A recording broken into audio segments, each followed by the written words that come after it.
Alright, so today we're going to look at the power trunk system in this Lincoln MKZ.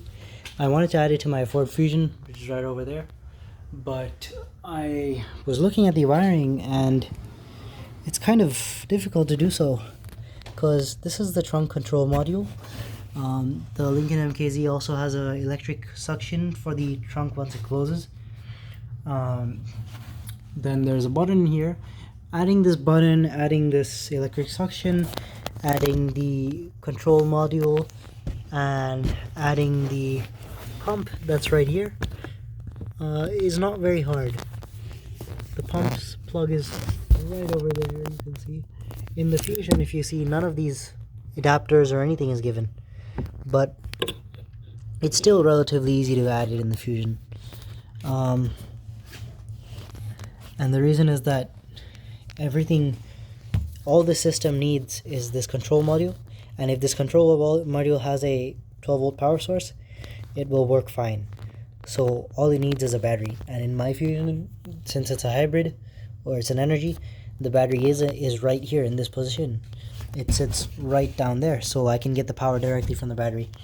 But the problem now is that when you look at this system and where the pump is connecting to the trunk from, it's connecting right there.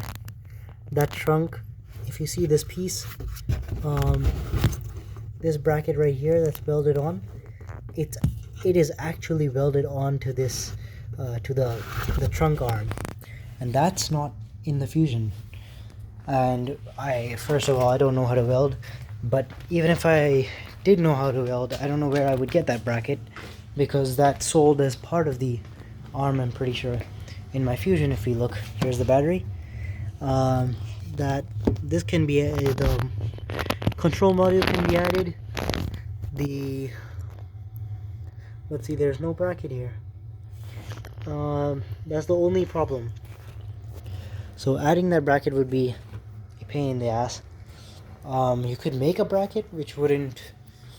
I think making the bracket would be an easier option, but then you would have to do all the wiring and everything yourself. And honestly, after looking at this and seeing that it is somewhat doable, it would just require a little bit of work to make a bracket, or find a bracket even of that size that's perfectly this shape to fit onto my car. If the bracket is sold separately or anything anywhere, or if I do get a crashed Lincoln or something from the auction, then I can take this bracket off of that and I'll put it on my car, or I'll just cut it off. And these arms aren't even the same as the Fusion, so I can't change the entire arm and put it on mine. But I will cut that bracket off just to make it easier for myself, and then I'll bolt it onto the Fusion's arm. Just drill a hole sideways and bolt it on.